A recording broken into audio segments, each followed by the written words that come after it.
सतनाम सतनाम साहिब बंदगी।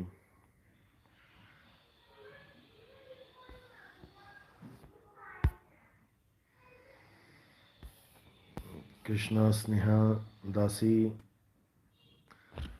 जयवती सतनाम साहिब बंदगी सतनाम।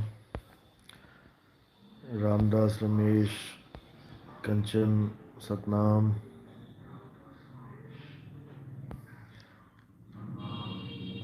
परमजीत कमलजीत रोशन दिनेश नरेंद्र सतनाम साहिब बंदगी सतनाम। नीलेश सतनाम साहिब पूरनदास सतनाम।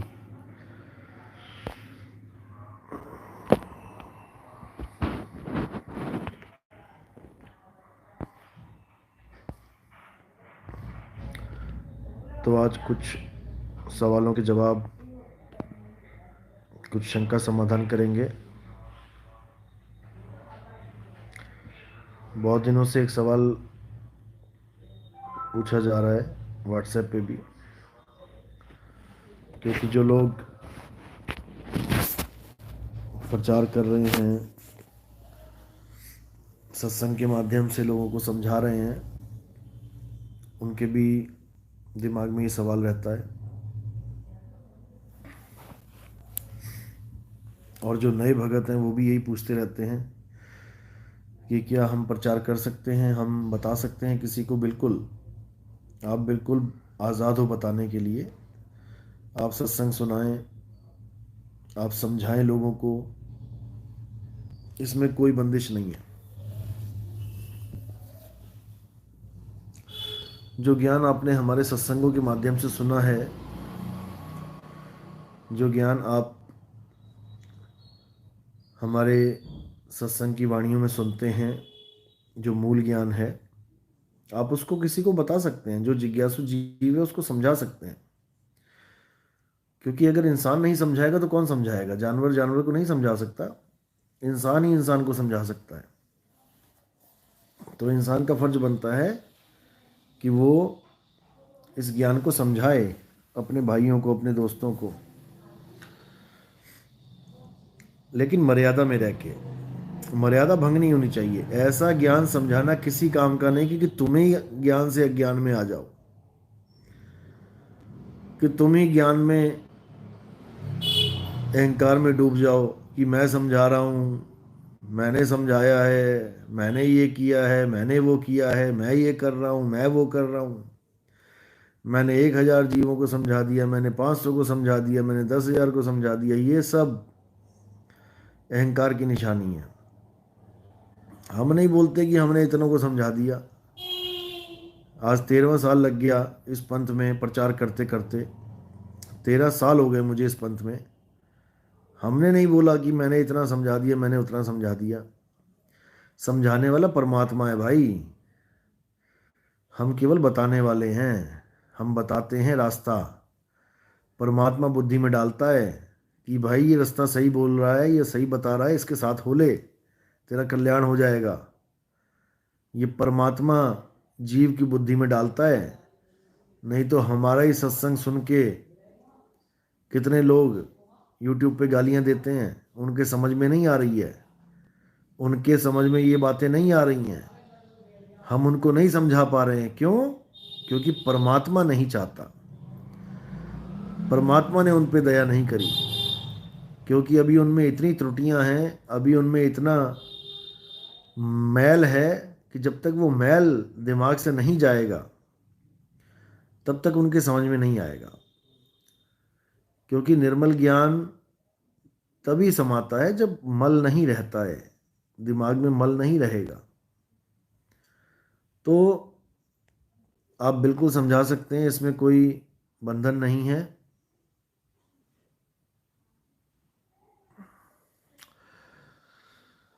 और कई लोग ऐसे भी हैं जो मन में वहम पाल बैठे हैं कि हम भी गुरु बनेंगे, हम भी ऐसे करेंगे, हम भी वैसे करेंगे। देखो, पहली बात समझ लो कि हमारे पंथ में, हमारा पंथ यानी जो मैं समझा रहा हूँ लोगों को, जो मैं चला रहा हूँ, जो परमात्मा की दया से इस दास से चलवाया जा रहा है, मैं उस मदन पंथ की बात नहीं कर रहा जहाँ पे आ को लेके बैठे हैं। वहाँ पे जाओ, जितने मर्जी गुरु बनो, उसमें कोई दिक्कत नहीं है। कोई दिक्कत नहीं है, जितने मर्जी गुरु बनो उस पंथ में जाके, जो मर्जी लंगोटियाँ लो और बैठो मज़े से, कोई दिक्कत नहीं है। लंगोटी लेने वालों का क्या हाल है वो मैं खूब जानता हूँ, और आपको भी पता है कि वहाँ पर लंगोटियाँ जो लेते हैं किस लेवल की भक्ति कर रहे हैं और क्या उनके मन में चलता रहता है, क्या षड्यंत्र चलते रहते हैं। लंगोटी के चक्कर में कोई यहाँ भाग रहा है, कोई वहाँ भाग रहा है। लंगोटी के चक्कर में कोई इस गुरु को गरिया रहा है, कोई उधर बवाल कर रहा है। ये लंगोटी का ही सारा ड्रामा है। बिना सोचे समझे किसी को भी लंगोटी दे देना, बिना परख किए किसी को भी कुछ कर देना, ये सब फालतू की बातें, ये यहाँ नहीं चलेंगी। ये वहीं चलेंगी जहाँ पुराना पंथ है। मदन साहिब के जो बैठे हुए हैं धुरंधर, वहाँ जाके जो मर्जी करो। लेकिन जो हमारे पंथ में आता है, जो मूल ज्ञान के 13वें पंथ में आता है, वो इस चीज़ को दिमाग से निकाल के आए कि कोई गुरु बनेगा। अब कोई गुरु नहीं बनेगा। अब गुरुवाई ख़त्म करनी है। अब शब्द गुरु का डंका बजाना है। देह गुरु का डंका बहुत बज गया, बहुत बज लिया। बहुत गुरुओं की वाहवाही हो गई, गुरुओं को परमात्मा मान लिया, गुरुओं के सहारे देह त्याग कर दिया कि गुरुजी आएंगे लेने, गुरुजी ऐसे, गुरुजी वैसे। अब ये सिस्टम बंद करना है। अब शब्द गुरु की आस में, शब्द गुरु के साथ जुड़ के, शब्द गुरु के विश्वास में इस देह को तोड़ना है, इस देह को छोड़ना है। अब देही गुरु की आस में इस देह को नहीं छोड़ना है, वरना फिर देही लेके पकड़ के बैठ जाओगे।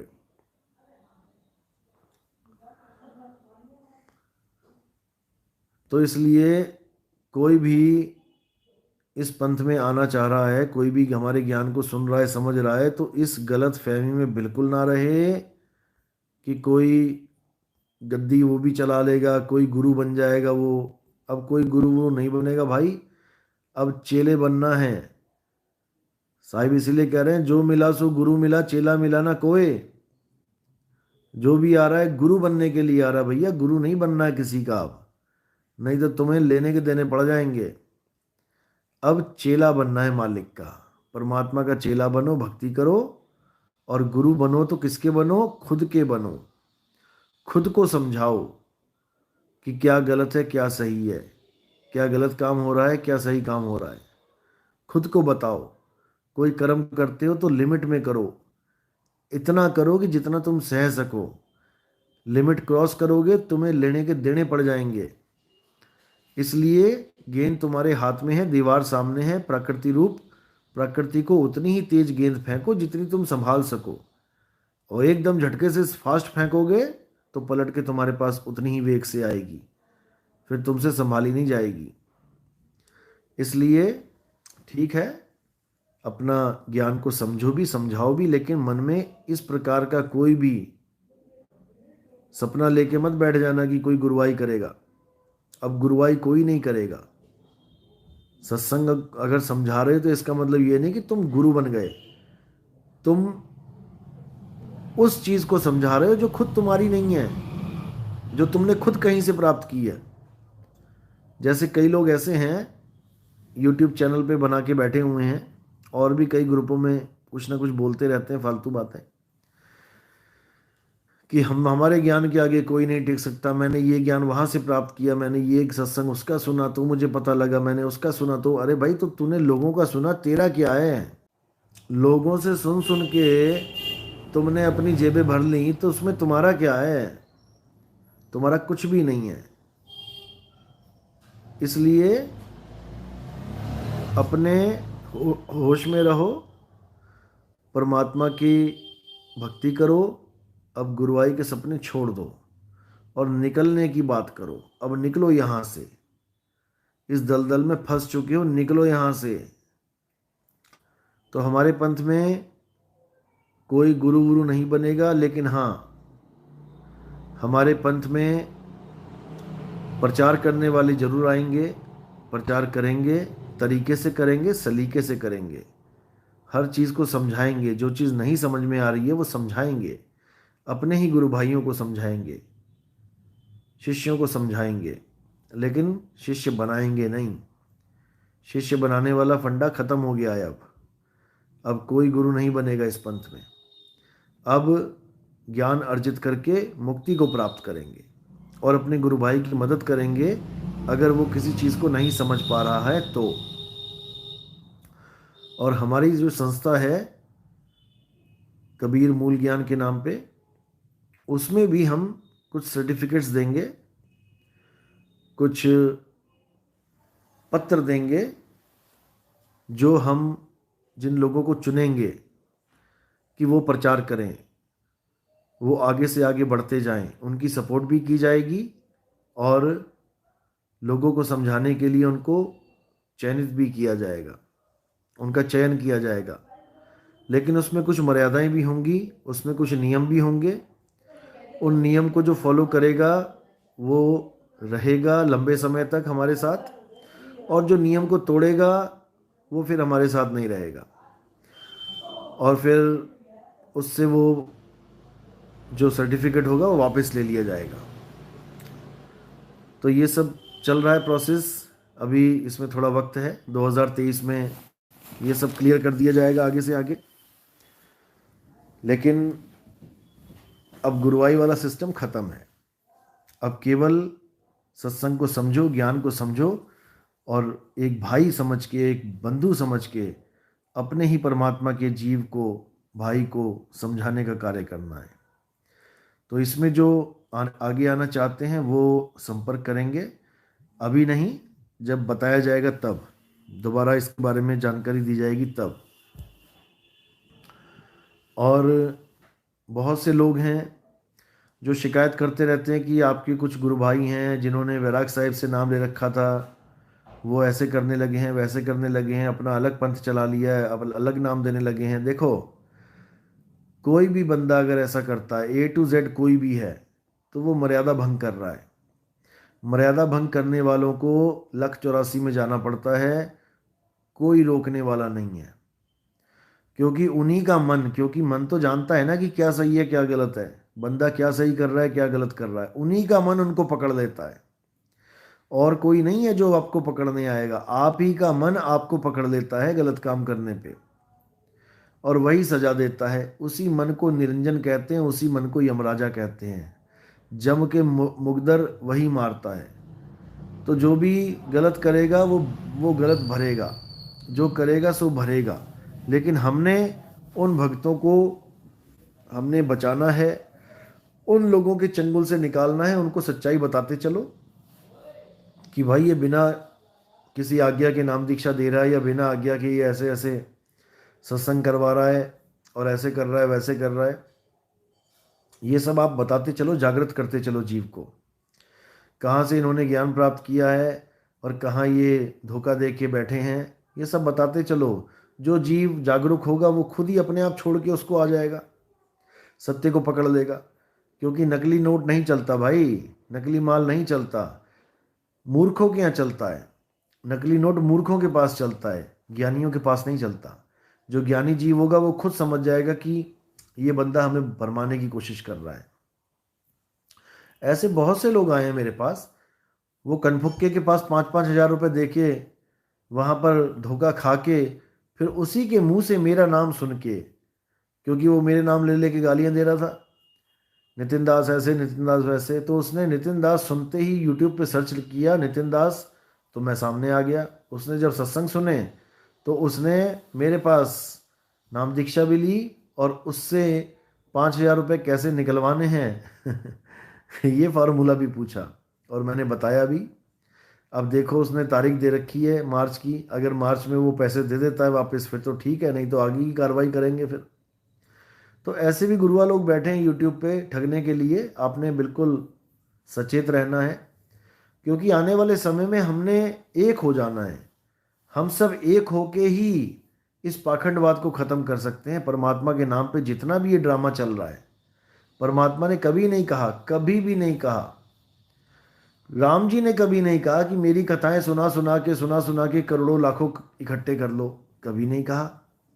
कृष्ण जी ने कभी नहीं कहा कि मेरी कथाएं सुनाओ और अरबों खरबों इकट्ठा कर लो, बड़ी बड़ी झांकियां निकालो मेरे नाम की, ऐसा करो वैसा करो, कभी नहीं कहा। उन्होंने तो ये बोला भाई भक्ति करो, आत्मा को जानो और गुरु की शरण में जाओ, अपनी आत्मा को पहचानो। उन्होंने तो ये भी नहीं कहा कि मेरी मूर्ति को पूजो, मेरे शरीर को पूजो। शरीर का तो वो खंडन करते रहे हमेशा। शरीर के लिए तो बोलते रहे अर्जुन तेरा मेरा जो स्वरूप है वो शरीर नहीं है, हम देह स्वरूप नहीं है। लेकिन ये जीव समझ नहीं पाया और इन गुरुओं के चक्कर में बैठ गया, इन्हीं को सत्य मान के समझ के बैठ गया। लेकिन अब लोग जाग रहे हैं, विदेशों से भी, इंग्लैंड से, जर्मनी से, ऑस्ट्रेलिया से, ऑस्ट्रिया से भी कई भक्तों के फ़ोन आते हैं, मैसेज आते हैं, जो अब समझ रहे हैं ज्ञान को, जिन्होंने 10-10, 20-20, 30-30, 40-40 साल लगा दिए इन अधूरी भक्तियों में, और जब कुछ भी ना मिला तब उन्होंने जब समझा कि गलती कहाँ पे हो रही है और हमारे सत्संगों को जाना, तब उनकी आंखें खुल गईं। एक भगत ने तो पूरी फ़ोटो भेज दी, वीडियो बना के भेज दी कि क्या क्या उसके साथ हुआ, कहाँ कहाँ कैसे कैसे उसने जीवन में इतने दुख झेले परमात्मा के लिए, इतना कुछ किया उसको पाने के लिए, लेकिन कुछ हाथ पल्ले नहीं पड़ा। सारी फ़ोटो, सारे कैलेंडर, सारी पूजा पाठ का सामान इकट्ठा करके फ़ोटो करके भेज दिया मुझे कि भाई मैंने ये सारा इकट्ठा कर दिया है, अब मैं कोई पूजा पाठ नहीं करूँगा। गुरु भी बना रखा था, ओशो धारा में गुरु भी बना रखे हैं, वो भी उसको तसल्ली नहीं कर पा रहे हैं कि भाई क्या सत्य है। वो भी लगे हुए हैं ओम की धुन सुनो, ये करो वो करो, इसी में उलझा रखा है। तो अब लोग जाग रहे हैं, अब जागृति हो रही है और धीरे धीरे हम सब एक हो जाएंगे। जितने विवेकी पुरुष हैं इस संसार में, याद रखना, जितने विवेकी हंस है मालिक के, वो सब एक हो जाएंगे। और जब मालिक के हंस एक होंगे तब ये युग पलटेगा। उसके बाद कलयुग में सतयुग आएगा और सतयुग में केवल सत भक्ति चलेगी, राजनीति नहीं चलेगी। हमारे आश्रम पे भी जो राजनीति चल चुकी है इसका भी अंत किया जाएगा बहुत जल्दी। जो लोग आप लोग को भरमाते हैं कि देखो नितिन दास ने ऐसा बोल दिया, आश्रम वालों के लिए ऐसा बोल दिया, कुछ नहीं बोला, ये परीक्षा चल रही है।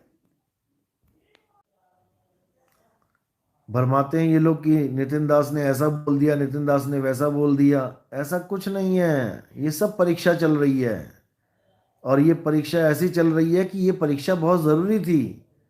इस परीक्षा के दम पे ही ये राजनीति खत्म की जाएगी।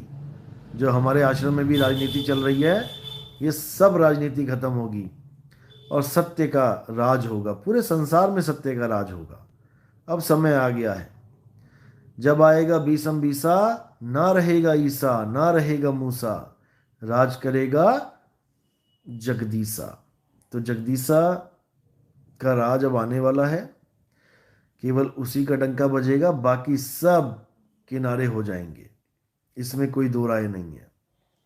ईसा मूसा को कोई ये ना समझे कि हमने किसी के धर्म के बारे में संतों ने कुछ बोल दिया। ईसा मूसा है देही का, यानी पैगंबरों का नाम। ईसा आए तो ईसा के नाम पे धर्म चल पड़ा, मूसा आए तो मूसा के नाम पे धर्म चल पड़ा, जैन आए तो जैन के नाम पे धर्म चल पड़ा, बुद्ध आए तो बुद्ध के नाम पे धर्म चल पड़ा, नानक साहब आए तो नानक साहब के नाम पे धर्म चल पड़ा, कबीर साहब आए तो कबीर साहब के नाम पे धर्म चल पड़ा। यानी सब अपने असली धर्म को, अपने असली परमात्मा को छोड़कर एक आदमी के ही नाम पर धर्म कर्म बना बैठे। अब अगर उसमें ज्ञान अच्छा हो, सच्चा हो, फिर भी समझ में आता है। लेकिन अगर केवल 52 अक्षर दिए जा रहे हैं, मंत्र दिए जा रहे हैं, केवल नाम जपवाए जा रहे हैं, तो भाई कोई भी पंथ, कोई भी धर्म सही धर्म नहीं है। असली धर्म वो है जो तुम्हें सही पहचान बताए तुम्हारे स्वरूप की, कि आप क्या हो। अगर आप ये जान जाते हो कि आप क्या हो, तो आप परमात्मा से दूर नहीं हो। और अगर आप यही नहीं जान पाते कि आप क्या हो, तो किसी धर्म में ज्वाइन करने का कोई फायदा भी नहीं है, क्योंकि धर्म वही है जो आपको असली स्वरूप बताए। इसके अलावा सब बकवास है। हाँ, तो भगत कोई सवाल पूछ रहा था कि लहसुन प्याज खाना चाहिए कि नहीं खाना चाहिए। देखो भाई, हमारे यहाँ कोई बंधन नहीं है।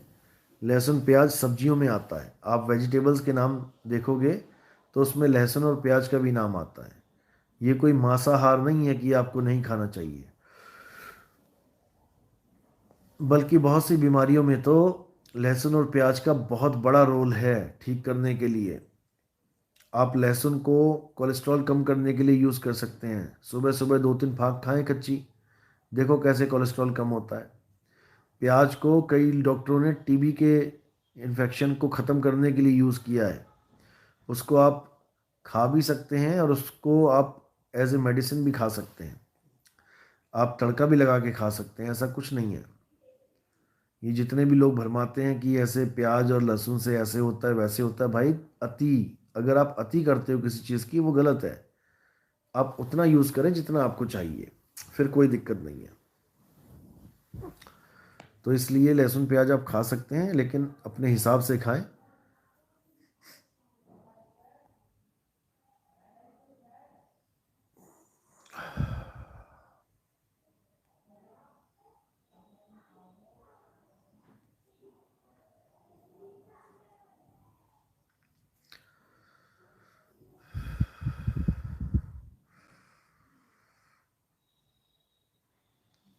जो लोग YouTube चैनल पर प्रचार करना चाहते हैं वो मुझे अलग से मैसेज करें, मैं बताता हूँ क्या करना है।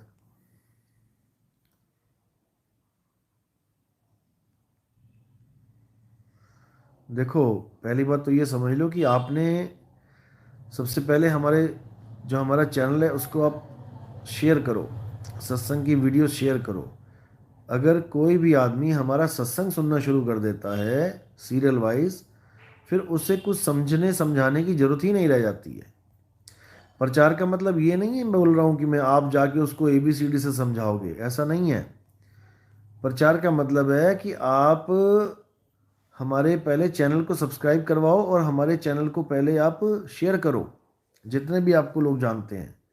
वो सत्संग सुनने के बाद, समझने के बाद, अगर कोई ऐसा कन्फ्यूज़न आता है जहाँ पर उनको मेरी कही बात समझ में नहीं आ रही है, आप उसको थोड़ा सा अपने हिसाब से समझा सकते हैं और उसमें कुछ बदलाव नहीं करना है। जो मैंने बात कही है वो 100% सत्य है, उसमें कोई मिलावट नहीं करना है कि आप कुछ मिलावट करके दे दो उसको।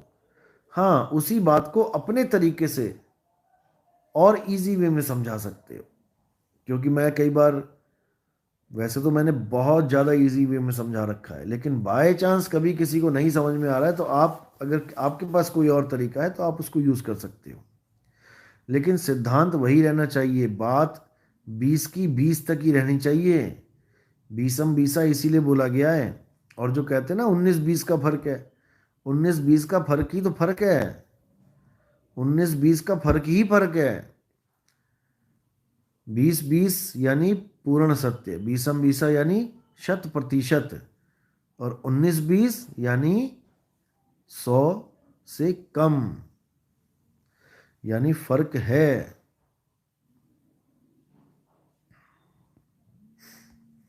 तो इस फर्क को ही खत्म करना है।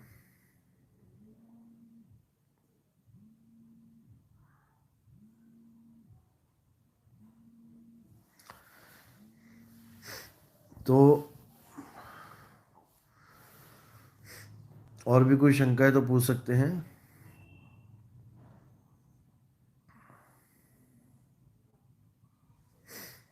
राहुल कुमार का सवाल है,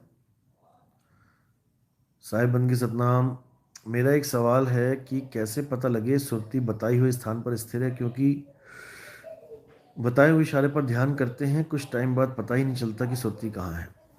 देखो, ये मन का काम है, तुम्हें दौड़ाना, तुम्हारी सूरत को दौड़ाना। मन अपना काम कर रहा है, तुम अपना काम करते रहो। तुम्हें लगेगा कि हाँ मैं बैठा हूँ, लेकिन थोड़ी देर बाद देखोगे कि मैं अपनी दुकान के बारे में सोच रहा हूँ, मैं अपने मकान के बारे में सोच रहा हूँ, मैं किसी रिश्तेदार के बारे में सोच रहा हूँ। तो ऐसे ख्याल आपको आते रहेंगे, लेकिन आपका काम है अपनी सूरत को बार बार अपने ठिकाने पे लेके आना। अपने ठिकाने पे लाना ही आपका काम है। सूरत बांध स्थिर करो आठों पहर हुजूर, इसके अलावा आपका कोई काम है ही नहीं, कुछ करना ही नहीं है आपने। केवल और केवल अपनी सूरत को स्थिर करना है, इसके अलावा कुछ करना ही नहीं है। तो धीरे धीरे आपको समझ में आने लगेगा, जब आप सूरत को स्थिर रखोगे तो आपको पता लगने लग जाएगा कि मैं कहाँ बैठा हूँ, मेरी स्थिति क्या है। और जब आप टिक जाओगे तब आपको खुद अनुभूति होगी कि मैं कहाँ पर हूँ, मैं कहाँ बैठ के ये सारा खेल खेल रहा हूँ। फिर आपको हर चीज़ क्लियर होने लग जाएगी, और जब ये सब क्लियर होने लग जाएगा तब आप खुद समझ जाओगे कि अब मेरी सुरति स्थिर है। इसके अलावा कोई कहे कि आपको कोई कोई और इंडिकेशन आएगी तो और इंडिकेशन नहीं आएगी, आपको इसी से पता लगेगा कि आप स्थिर हो। यानी आपकी आंखें कहीं भी देख रही होंगी, लेकिन आप जब अपने ध्यान को चेक करोगे मेरा ध्यान कहाँ है, तो ध्यान बिल्कुल उसी जगह होगा।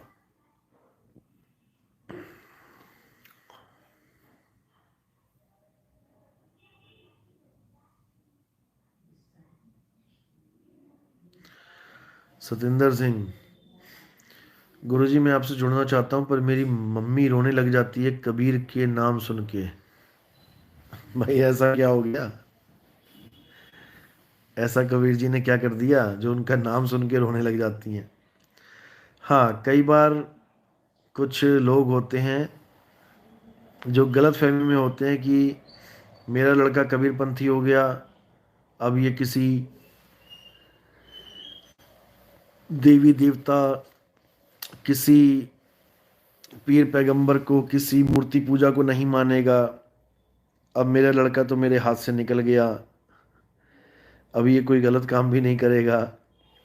लोग इसी में कंफ्यूज हो जाते हैं कि कोई सरकारी नौकर है वो कबीरपंथी हो जाए, यानी सरकारी कोई टीचर है या सरकारी कोई बाबू है कबीरपंथी हो जाए तो अब मना हो गया रिश्वत लेना, अब नहीं लेनी है रिश्वत। तो उसके घर वाले फिक्र करने लग जाते हैं अब घर का खर्चा कैसे चलेगा, रिश्वत नहीं लेगा तो कैसे घर का खर्चा चलेगा। अरे भाई सब चलेगा, केवल रिश्वत के सहारे ही नहीं दुनिया चलती है, हक और ईमानदारी की भी लोग खाते हैं। तो ये है कि तुम्हारी जो ऊंची ऊंची सोचें हैं, उड़ाने हैं, उन पे थोड़ा लगाम लगेगा, लेकिन परमात्मा कभी तुम्हें भूखा नहीं रहने देगा। हर चीज़ मिलेगी, ईमानदारी की मिलेगी, सच्चाई की मिलेगी तो बहुत ज़्यादा टिकेगी। ईमानदारी का पैसा बहुत सुकून देता है दिल को, और बेईमानी का पैसा तिल तिल काटता रहेगा अंदर ही अंदर, चैन नहीं लेने देगा। इसीलिए ईमानदारी से हर कार्य करते चलो, ईमानदारी मत छोड़ो।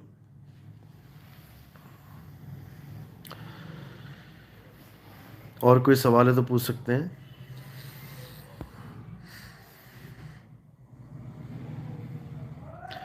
अपनी माता को समझाओ कि माता ऐसा कुछ नहीं है, आप चिंता मत करो।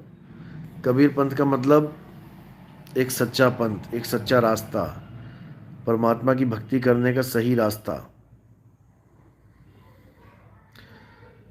लेकिन दिक्कत ये है कि कबीर पंथ के नाम पे ये जितने भी दंगे हुए हैं, जितने भी झगड़े हुए हैं सरकारों के साथ, कबीर साहब के नाम पे जितना भी ये सब कांड हुए हैं, ये बंदे को डरने पे मजबूर भी कर देता है कि कहीं ऐसा ही तो कोई गुरु नहीं मिल गया मेरे बेटे को भी, जो पता लगे हाथों में लठ पकड़ा दे, बंदूकें पकड़ा दे, गोलियां मरवाए लोगों को। तो उनको बिल्कुल मना कर दो कि भाई ऐसा नहीं है, हमारे यहाँ ऐसा सिस्टम नहीं है। हमारे यहाँ तो प्रेम किया जाता है, मारा नहीं जाता किसी को। सब परमात्मा के बच्चे हैं, सब मालिक के बच्चे हैं, सब एक ही हैं। अच्छी तरह समझाओ उनको, घबराने वाली बात नहीं है। साहिब बंदगी सतनाम।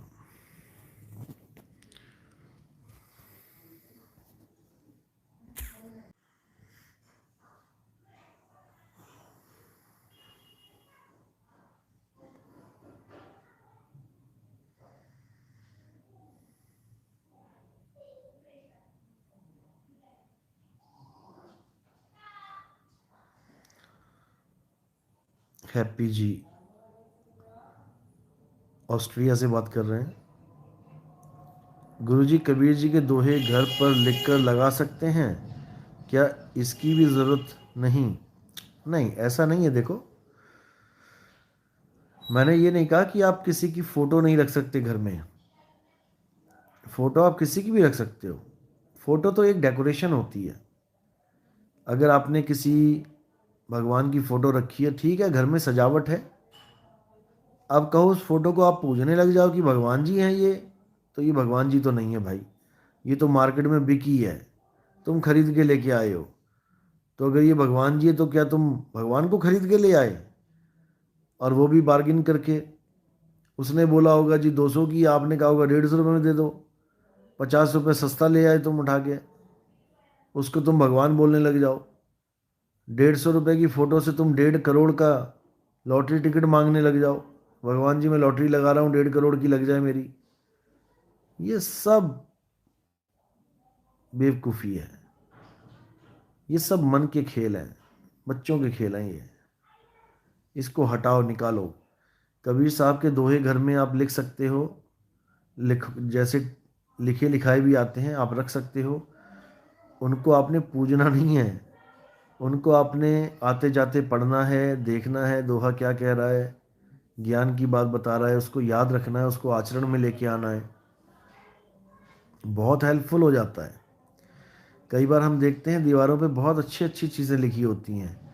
कई बार तो इतनी अच्छी चीज़ें लिखी होती हैं जो हम सोचते हैं कि क्या बात है, जहाँ ना पहुँचे रवि और वहाँ पहुँचे कवि, क्या बात है।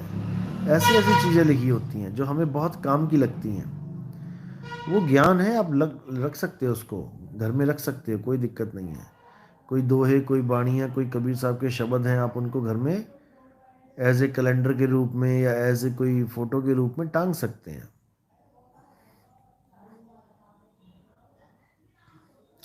गुरुजी कर्म के बारे में बताएं, क्या कर्म करना जरूरी है? भाई बिना कर्म के कैसे, क्या क्या क्या करोगे आप, ये बताओ। आप कोई भी काम कर रहे हो तो कर्म तो करना ही पड़ेगा ना। खाना खाना भी कर्म है, खाना खाना भी कर्म है। आप खाना भी खाते हो, वो भी कर्म है। अब कहो मैं खाना खाना छोड़ दूं, अब खाना खाओगे कैसे? पहले कमाना पड़ेगा, तो सब कुछ करना ही पड़ेगा। ये तो कर्म प्रधान देश है।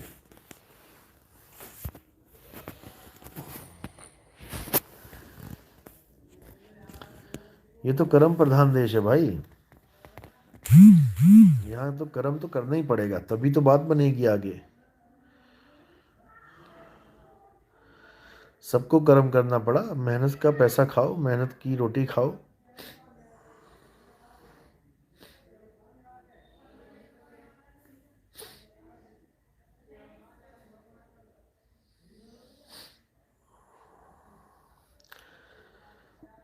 देखो हिंदू धर्म कहाँ तक सही है, जबकि ये 4 वर्ण में बटा है। कंचन जी कह रही हैं ये बांटने वालों ने बांटा है, ना समझ लोगों ने बांटा है। 4 वर्ण को ये समझ ही नहीं पाए। ये 4 वर्ण को जिस दिन समझ जाएंगे, उस दिन ऊंच जात, नीच जात, ये जात, वो जात कहना बंद कर देंगे। इसके बारे में मैंने बहुत सी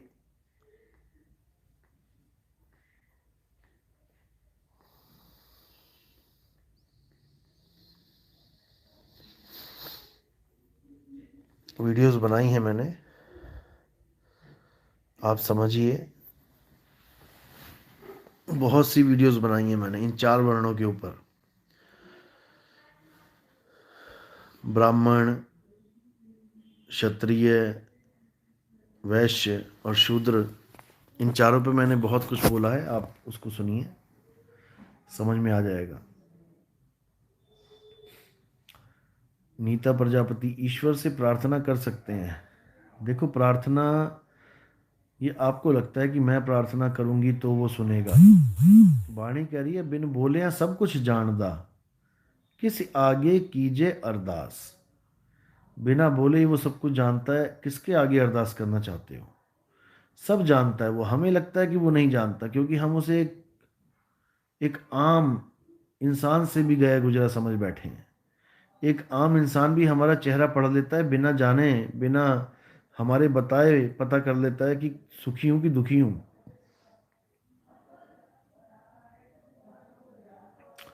इसलिए ऐसा नहीं है कि आप कुछ बोलोगे ही, परमात्मा से अरदास ही करोगे तब वो जानेगा। अरे बोल के ही जाना उसने, तो क्या जाना। मैंने बोल के ही कुछ करवाया किसी से, तो क्या करवाया।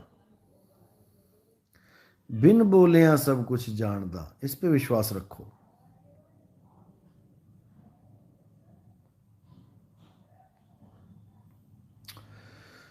गुरुजी, एक मेंढकी बहुत देर से टरटरा रही है। मेंढकी टरटरा रही है, चलो अच्छी बात है। अभी तक तो मेंढक टरटरा रहे थे, मेंढकी भी आ गई है, बहुत अच्छी बात है। मेरे हस्बैंड 2 साल से काम नहीं करते, उनका मन है कि रब अपने आप करेगा। हाँ ठीक है, रब का नाम लिखवा दो ऑफिस में जाके, आज जाके अंगूठा लगाएगा वो। उसके बाद बैठ के काम करके अंगूठा लगा के वापस आ जाएगा कि हाँ जी हो गया। लेकिन सैलरी भी रब के अकाउंट में जाएगी, फिर तुम्हारे अकाउंट में नहीं आएगी। ऐसा मत करो, मेहनत करो, काम करो, ये बहाने मत मारो भगवान के नाम पे। परमात्मा का रास्ता मिला है तो दुगनी मेहनत करो, क्योंकि यहाँ पर कोई पंडिताई तो करवानी नहीं है कि सारा कुछ छोड़ के पूजा पाठ करना है। यहाँ तो सूरत को स्थिर करना है, चलते फिरते उठते बैठते करते रहो। अब क्या करना है, अब कोई स्पेशल टाइम थोड़ी नहीं देना पड़ेगा कि तुम धूप अगरबत्ती लगा के टन टन टन टन घंटियाँ बजाओ 1 घंटा तक। अब वो कुछ नहीं करना है।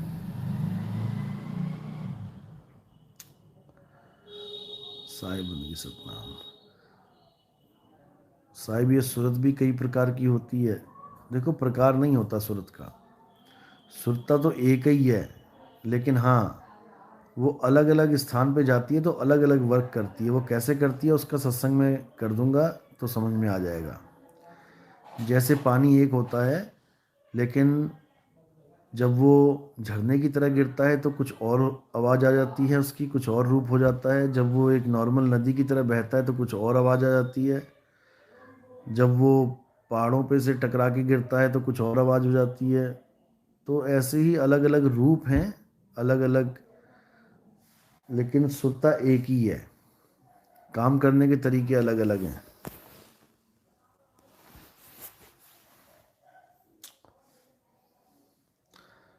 सतनाम सतनाम।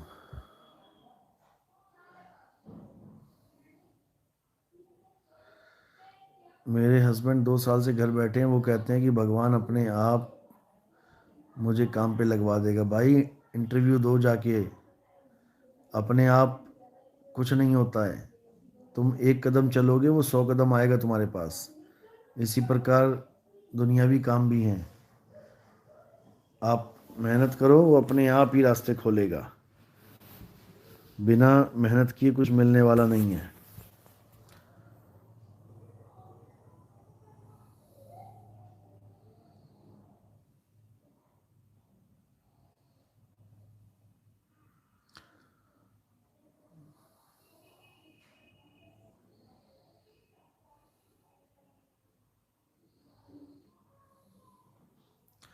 क्या परमात्मा के सहारे पर ही पड़े रहना गलत है, और उससे उसके दर्शन के अलावा कुछ ना मांगना गलत है? वो भी जो करवाना चाहे मुझसे करवा सकता है, मुझे माया नहीं चाहिए, बस वही चाहिए। बिल्कुल सही बात है।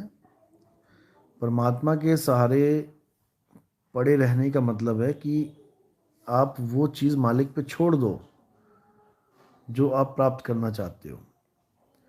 आप रास्ते पे चलते रहो, लेकिन उसका जो लास्ट पॉइंट है वो परमात्मा के हाथ में है। मंजिल मालिक के हाथ में, रास्ता तुम्हारे हाथ में है। कौन सा रास्ता चुनना है वो तुम्हारे हाथ में है। 1000 गुरु बैठे हैं, 1000 प्रकार का रास्ता बता रहे हैं। परख करो, विवेक लगाओ। विवेक लगेगा तो रास्ते का, विवेक लगेगा तो रास्ते का पता चल पाएगा कि कौन सा रास्ता सही है और कौन सा गलत है। उस रास्ते को परखो और निकल चलो उस रास्ते पे। लेकिन मंजिल फिर भी मालिक के हाथ में है। मिलेगी, ऐसा नहीं कि नहीं मिलेगी, लेकिन वो कब मिलेगी, वो परमात्मा के हाथ में। लोहार ने लोहा डाल दिया अंगीठी में, डला हुआ है, डला है, डला है, डला है, डला है, डला ही हुआ है।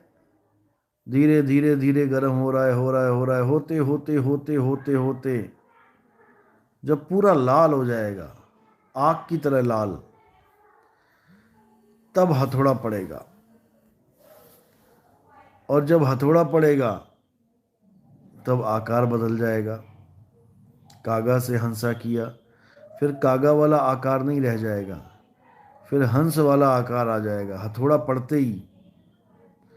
यानी वो घटना घटते ही कागा से हंसा हो जाता है जीव। कीट न जाने भृंग को गुरु कर ले आप समान। पहले गुरु के समान नहीं थे, लेकिन जब गुरु दया करता है तो अपने समान कर लेता है, फिर तुम में और उसमें कोई फर्क भी नहीं रह जाता। तो ही मोही मोही तो ही अंतर कैसा, फिर कोई अंतर नहीं है। फिर जो तू सो हम। जितनी देर मालिक दया करता है उतनी देर तक कोई भेद रहता ही नहीं। उसके बाद फिर जीव अवस्था में आना पड़ता है, फिर दुनिया के कार्य करने पड़ते हैं। उसके बाद फिर मालिक दया करता है, निर्भय कर देता है। कहने का मतलब, अब तुम्हें पता होता है कि मैंने कहाँ जाना है। अब तुम्हें पता होता है कि ये शरीर त्याग के मैंने कहाँ जाना है। अब कोई भय नाम की चीज़ नहीं रह जाती कि तुम अब मृत्यु से डरो कि हाय अब मैं क्या करूं, मेरी मौत आने वाली है। अरे अपना सूरत लगाओ मालिक के चरणों में और निकलो यहाँ से। शरीर से ध्यान हटाओ, परमात्मा में ध्यान लगाओ। बोलिया रबदा की पाना, एथो पुटना उथे लाना। फिर ये काम हो जाता है, क्योंकि मालिक ने तुम पे दया कर दी है, तुम्हें उस चीज़ का अनुभव करवा दिया है, तुम्हें तुम्हारा निज घर बता दिया है। लेकिन ये तुम्हें तुम्हारे लिए बताया है, ये गाने के लिए नहीं बताया कि तुम लोगों से गाते फिरो कि जी मेरा सार शब्द प्रकट हो गया जी, मैं तो जी बस जी ऐसे जी वैसे जी। ये सब नहीं करना है। ये सब करोगे तो उस अवस्था से गिर जाओगे। गुरु सीढ़ी से उतरे, शब्द भी होना होए, और ताको काल घसीटी हैं, राख सके ना कोई। तो उस चीज को समझना पड़ेगा।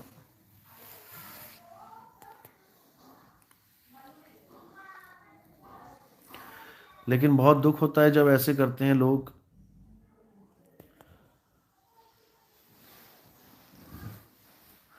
फालतू की बकवासबाजी में, फालतू की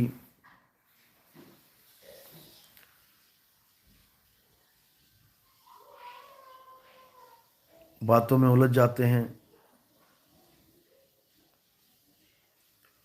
कैसे समझाया जाए। मान बढ़ाई के चक्कर में आ जाते हैं, कभी कुछ कभी कुछ कभी कुछ।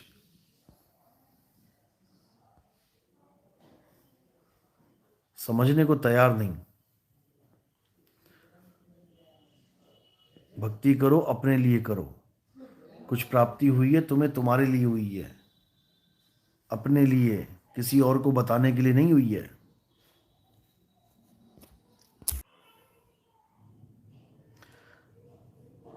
ये वाहवाही करवानी छोड़ दो। वाहवाही सुनने का जो मन है तुम्हारा, यही तुम्हें विचलित करेगा। आज वाह वाह सुन रहे हो, कल को थोड़ा सा कोई तुम्हारे लिए गलत बोल देगा और तुम कपड़ों से बाहर हो जाओगे, क्योंकि तुमने आस लगा लिया वाह वाही सुनने की। अब तुम्हारी बस में नहीं है कि तुम कड़वे वचन सुन पाओ। और जब तक तुम कड़वे वचन सुनने के लिए तैयार नहीं हुए, तब तक तुम स्थिर पद में नहीं आ पाओगे। कबीर साहब ने जब परीक्षा ली थी, रविदास जी भी साथ में थे, वैश्या के गले में हाथ डाला। उनको पता था खूब कड़वे कड़वे वचन आने वाले हैं। रविदास जी को भी पता था कि बहुत कुछ सुनाया जाएगा हमें, लेकिन वो मान सम्मान अपमान से ऊपर उठे हुए थे। उनको कोई फर्क नहीं पड़ने वाला था। परीक्षा चल रही थी वहां पे। परीक्षा बहुत जरूरी है। जो गुरु परीक्षा ही नहीं लेता अपने शिष्यों की, वो क्या मार्क्स देगा, वो क्या उन्नति करवाएगा। इसलिए परीक्षा बहुत जरूरी है। परीक्षा के बाद गुरु भी कन्फर्म हो जाता है कि हाँ, ये मेरा शिष्य अटल है, ये पक्का निकलेगा यहां से। और जो परीक्षा में फेल हो जाए, उस पर भी गुरु दया करेगा, ऐसी बात नहीं है। उसको दोबारा से उस काबिल बनाएगा कि वो इस जंजाल से निकल सके। उसका हाथ छोड़ेगा नहीं। लेकिन अगर शिष्य मर्यादा तोड़े तो फिर उसको भुगतान भुगतना पड़ता है। इसलिए अपनी मर्यादा में रहो। कोई लाख बोले नितिन दास ऐसा है, नितिन दास वैसा है, ऐसे कह दिया उसने आश्रम वालों को, वैसा कह दिया, याद रखना ये सब परीक्षा चल रही है। आप केवल वहां तक अपनी बुद्धि दौड़ाओ जहां तक आपको अपना फायदा नजर आए, यानी मुक्ति का फायदा नजर आए, भक्ति का फायदा नजर आए। इन राजनीतियों में, इन चक्करों में आपको पड़ने की जरूरत नहीं है। ये सब पहले से होता आया है, आज भी होता है और कल भी होता रहेगा। ये आश्रमवाद, ये षड्यंत्र चलते ही रहेंगे। ये खुंदकबाजियां चलती ही रहेंगी। ये ऊंचा दिखाना नीचा दिखाना चलता ही रहेगा। ये राजनीतियां चलती ही रहेंगी। लेकिन अब राजनीतियां खत्म की जाएंगी। अब लोगों को समझा दिया जाएगा कि राजनीतियों में कुछ नहीं रखा भाई, भक्ति करो और निकलो यहाँ से। नहीं तो आज तक राजनीति में ही उलझे पड़े हैं सारे। बड़े से बड़े पंथ देख लो, जैसे ही गुरु निकल जाता है वैसे ही दो फाड़ तीन फाड़ हो जाते हैं। कोई आधे चेले लेके उधर निकल गया, कोई आधे चेले लेके उधर निकल गया। ये सब राजनीति है। ये सब इसलिए होता है क्योंकि लोग देही को गुरु मान बैठे हैं, शरीर को गुरु मान बैठे हैं। अब शरीर मर गया तो लोग सोचते हैं हाय गुरुजी मर गए, अब हमें कौन बचाएगा। इतने में एक नया गुरु आ जाता है कि मैं बचाऊंगा तुम्हें। अरे भाई तू भी मरेगा एक दिन, तू भी निकलेगा यहां से। जब वो गुरु मर के नहीं बचा पा रहा लोगों को, तो तू कैसे बचाएगा भाई। इसी चीज को समझना है।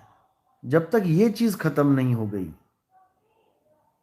जब तक ये गुरुडम खत्म नहीं होगा, ये देही गुरु का जो जाल है ये खत्म नहीं होगा। ऐसे ही लोग भागते रहेंगे, मरते रहेंगे, कटते रहेंगे, राजनीति में उलझते रहेंगे, षड्यंत्र में पिसते रहेंगे, जब तक शब्द गुरु का ज्ञान नहीं आएगा। हमारा मूल शब्द गुरु है। चाहे दुनिया का कोई भी गुरु क्यों ना हो, बड़े से बड़ा गुरु क्यों ना हो, वो भी किसी गुरु की भक्ति कर रहा है, वो भी नाम जप रहा है। किसका नाम जप रहा है भैया? तू ही सबसे बड़ा गुरु है, तुम ही मुक्ति दोगे। तो तुम क्यों भजन पे बैठते हो? तुम क्यों नाम जपते हो किसी का? तुमने नाम दीक्षा क्यों ली किसी गुरु से? क्योंकि तुम्हारा भी बाप बैठा है ऊपर, जिसको शब्द गुरु कहते हैं। मुझे तो हैरानी होती है, कबीर पंथियों में ही धर्मदास जी के पंथ के ही गुरुओं ने एक किताब छापी 1999 में, और पहला ही दोहा क्या लिखा कि शब्द सबन का गुरु है, काया का गुरु काए, और शब्द का सिमरन करो सतगुरु ये समझाए। बताओ, पहला दोहा ये लिखा है कि शब्द सबन का गुरु है। चाहे कोई महंत हो, चाहे कोई संत हो, चाहे कोई गद्दीधारी हो, चाहे कोई पंजाधारी हो, चाहे कोई भगत हो, सबका गुरु शब्द है। शब्द सबन का गुरु है और काया का गुरु काय, यानी काया का गुरु काया है। अब तुमने काया वाला गुरु देखना है चाहिए तुम्हें, या शब्द गुरु चाहिए, वो तुम देखो। बताने वाले तो दोनों बताएंगे।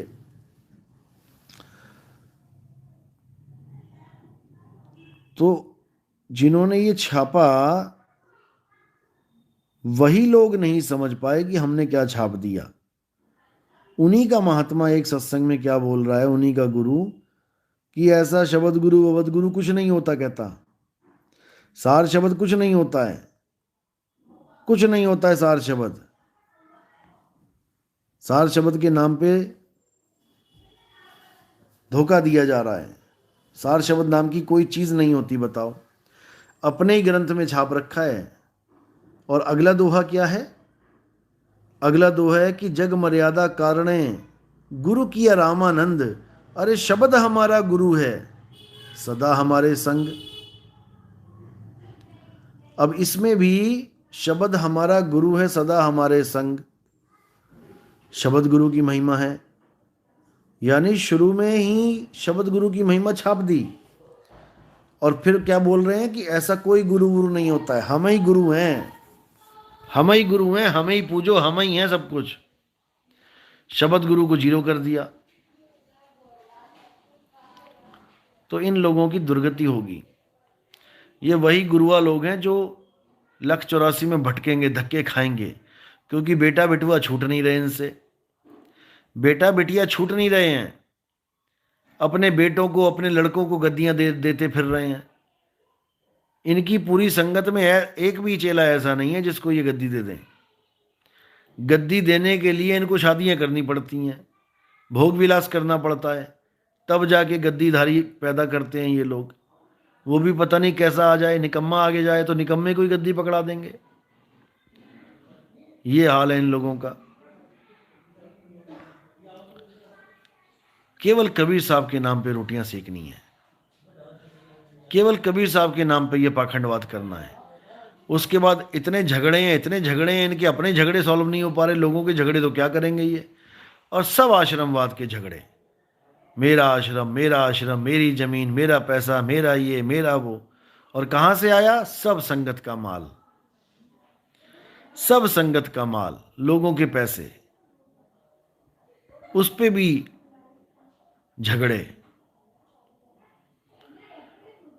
लोगों ने अपना कलेश उतार के माया का इनके गले में डाल दिया।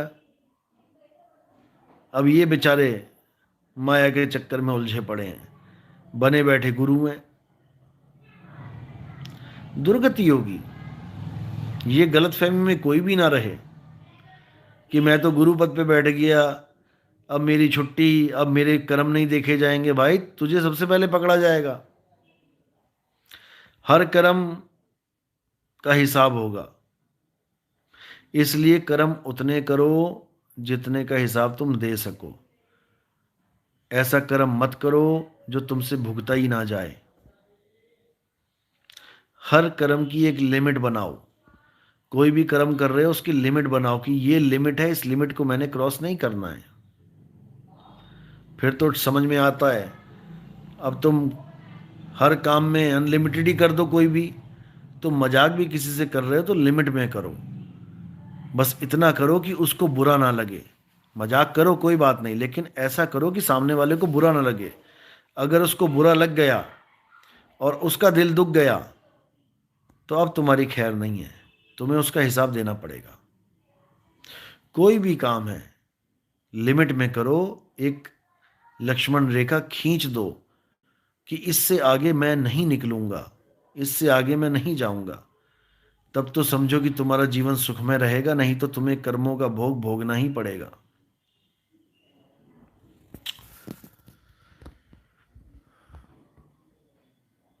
तो और कोई सवाल अगर पूछना चाहता है तो पूछ सकता है। आवाज सही आ रही है मेरी? आवाज सुनाई दे रही है?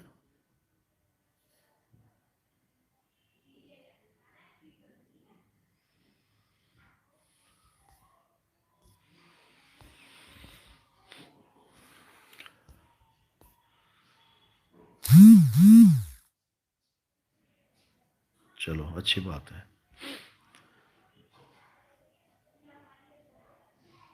देखो गुरु क्या होता है, दरिया से न्यारा रहे और दी से दरिया माही।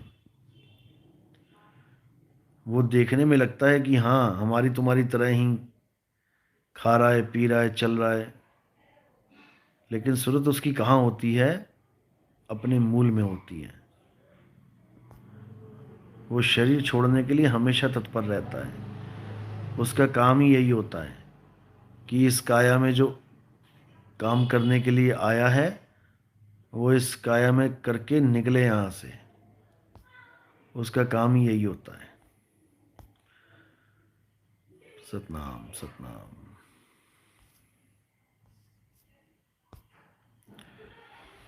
और कोई सवाल पूछना चाहे तो? गुरुआ गाम बिगाड़े संतु, गुरुआ गाम बिगाड़े। ऐसे कर्म जीव के ला दिए, अब झड़े नहीं झाड़े। बिल्कुल सही बात है। क्योंकि ऐसे ऐसे कर्म जीव पे ला दिए हैं कि अब कुछ समझ में ही नहीं आ रहा है कि क्या किया जाए, क्योंकि पुरानी बकवास छूटती नहीं। पुराने जितने भी रीति रिवाज हैं, जितने भी पुराने कर्म कांड हैं, ये छूटते नहीं। ऐसी एक कहानी आती है। एक आदमी जंगल में गया भक्ति करने के लिए। जंगल में भक्ति करने गया तो उसके पीछे पीछे पीछे लोग ढूंढने पहुंच गए, पकड़ के घर ले आए। दोबारा हिम्मत करी, लेकिन फिर सोचा ये लोग फिर पकड़ के ले आएंगे। तो उसने क्या किया, जो कपड़े वो पहन के गया था वो कपड़े उसने जंगल में ही छोड़ दिए और निकल गया। अब लोग जो गए वहां पे, उन्होंने सोचा कि जी कोई जानवर था और उसने ऐसे ऐसे करके मार दिया, कपड़े कपड़े बचे हैं बस। वो वापस ले आए कपड़े, रोने धोने लगे, जी हो गया, चलो जी काम खत्म। 50-60 साल हो गए। अब उसका श्राद्ध वराद्ध करने लगे, सारा जैसे पंडितों ने बताया श्राद्ध करने लगे। 50-60 साल हो गए श्राद्ध करते हुए। अब वो मरा तो था नहीं, वो तो भागा था तकनीक लगा के। अब वो घूमता घूमता घूमता घूमता एक दिन अपने ही गांव में अपने ही घर के आगे खड़ा हो गया, भीख मांगता।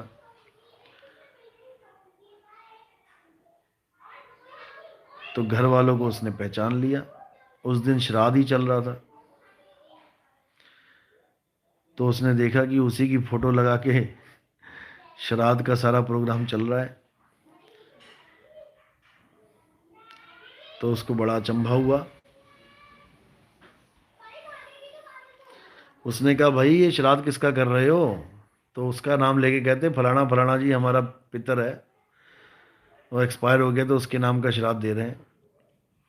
वो कहता भाई मैं तो जिंदा हूँ, मैं तो जिंदा हूँ, मेरे नाम का श्राद्ध क्या कर रहे हो? देखे छोड़ो इसको, हटाओ। कह रहे नहीं नहीं नहीं, ये तो हमारी रीति रिवाज है जी, हम इसको नहीं छोड़ सकते। आप जिंदा हो कोई बात नहीं, लेकिन ये हमसे नहीं छूटेगा, हम तो श्राद्ध देंगे। क्यों? हमारे रीति रिवाज हैं ये। अरे भैया तेरा रीति रिवाज तो तब है ना जब सामने वाला मरा हो। जब सामने वाला जिंदा खड़ा है और तेरे सामने खड़ा है तब भी तुमसे रीति रिवाज नहीं छूट रहा है।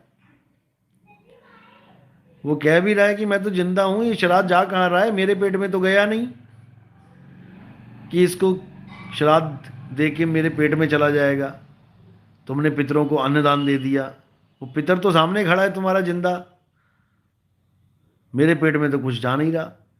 वो कहते भले आपके पेट में ना जाए, लेकिन हमारा तो रीति रिवाज है, हम नहीं छोड़ सकते, हमारे बुजुर्गों का बनाया हुआ रीति रिवाज है। अरे तेरा बुजुर्ग सामने खड़ा है भाई।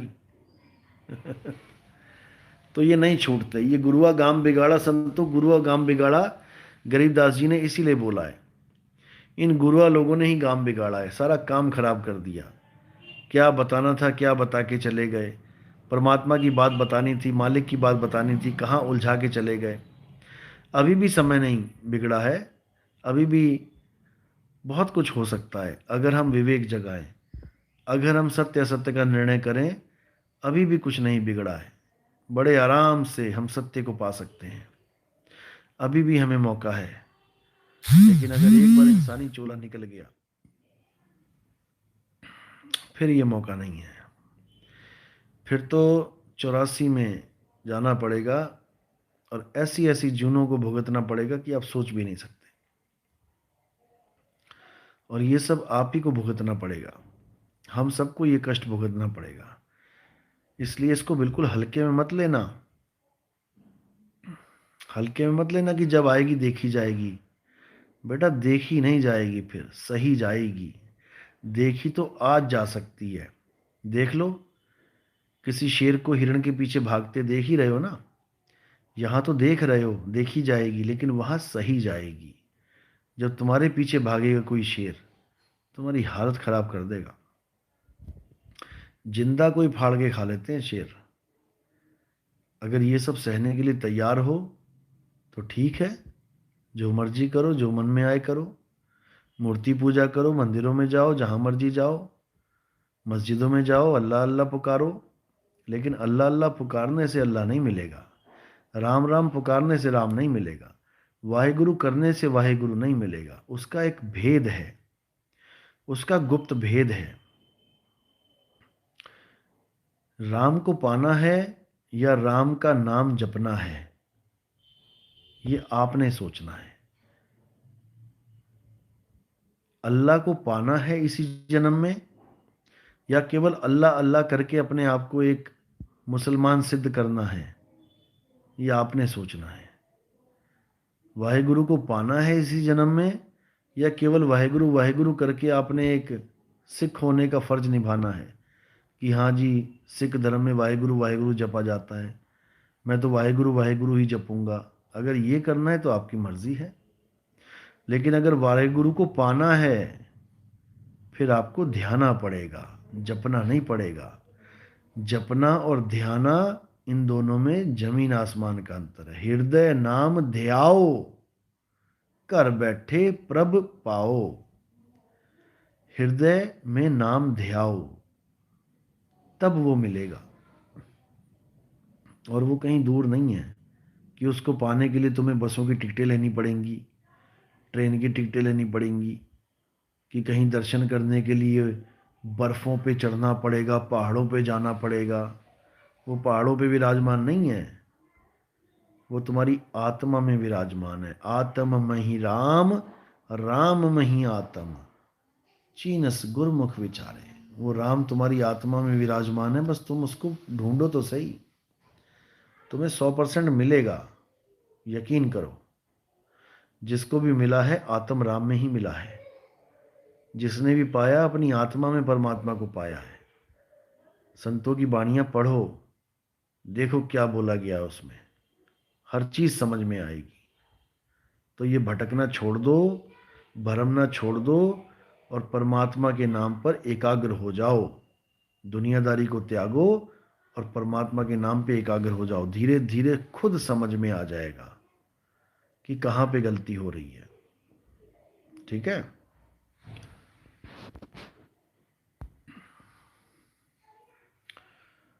और कोई सवाल पूछना चाहता है तो?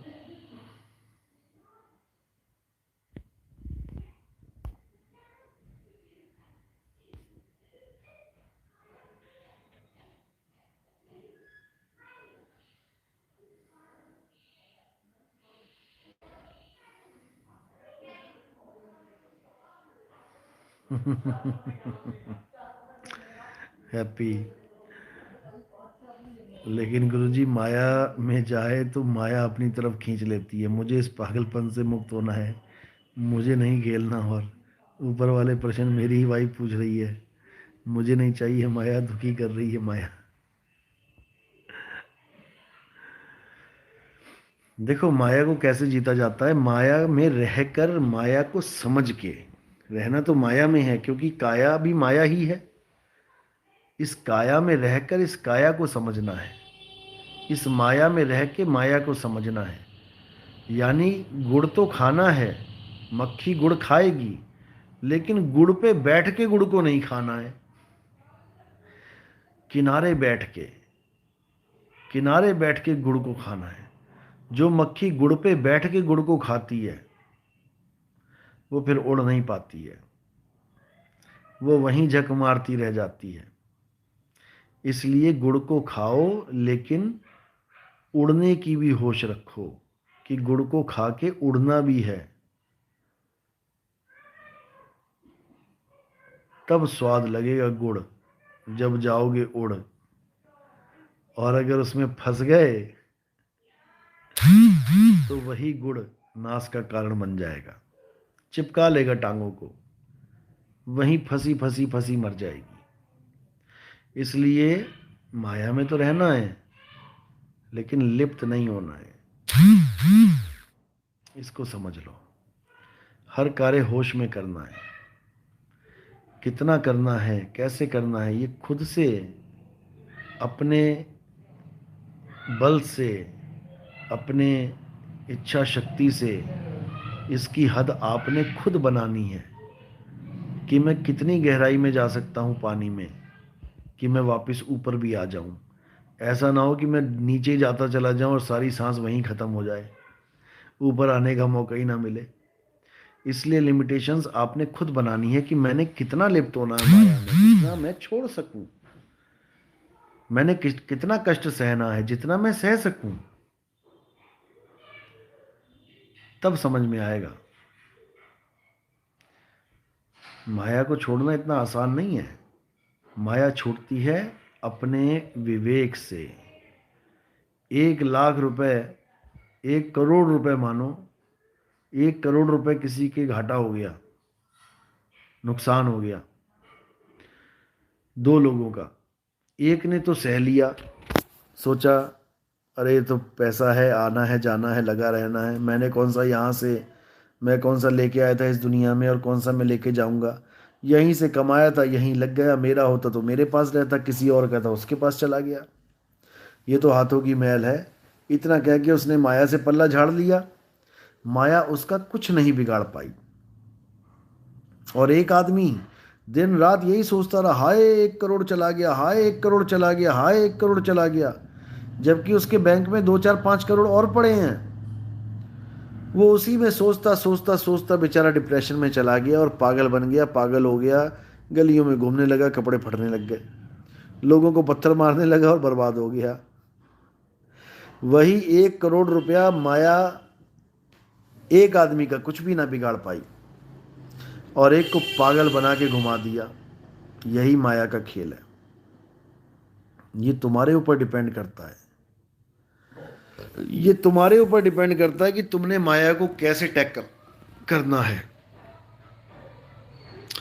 कई संत महात्मा ऐसे होते हैं जो आश्रमवाद में फंसे होते हैं।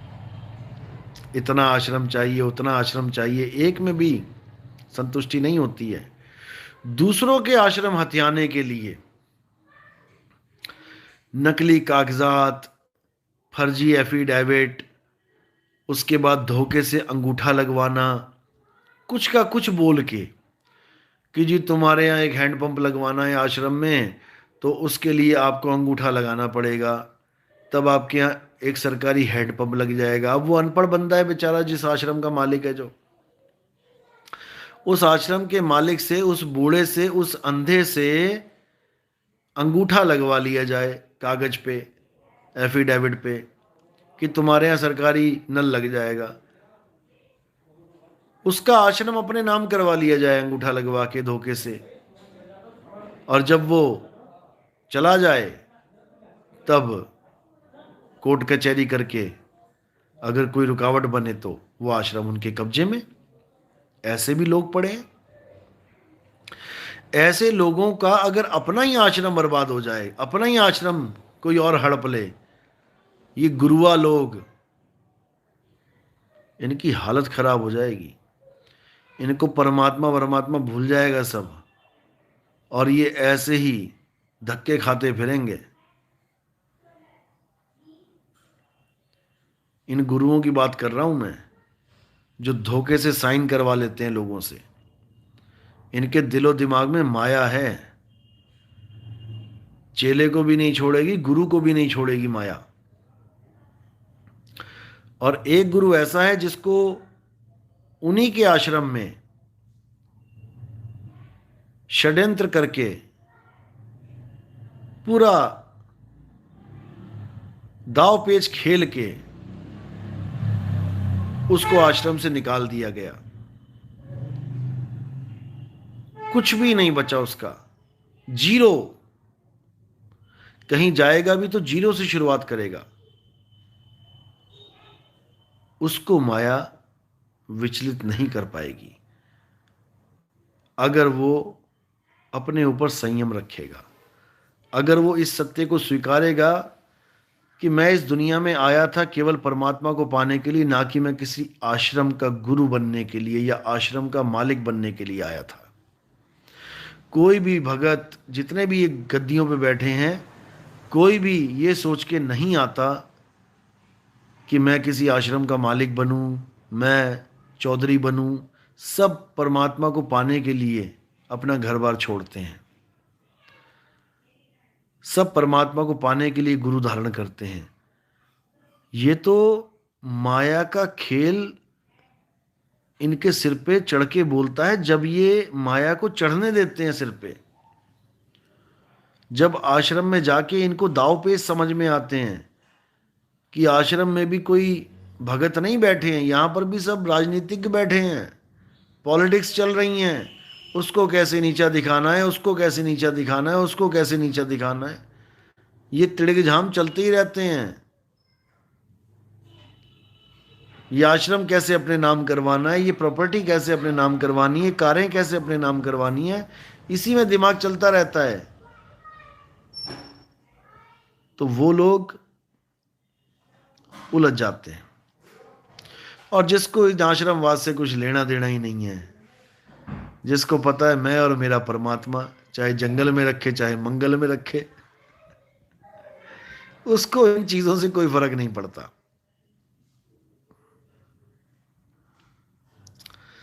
कोई फर्क नहीं पड़ता। कोई क्या कहता है क्या नहीं कहता है, उसके कर्म है, उसका मुंह है, बोलता रहे, 100 बातें बोलता रहे, कोई फर्क पड़ने वाला नहीं। वो अपने सत्य के साथ जुड़ा होता है, वहां कोई नहीं जाएगा। यही काम ईसाइयों ने भी पकड़ रखा।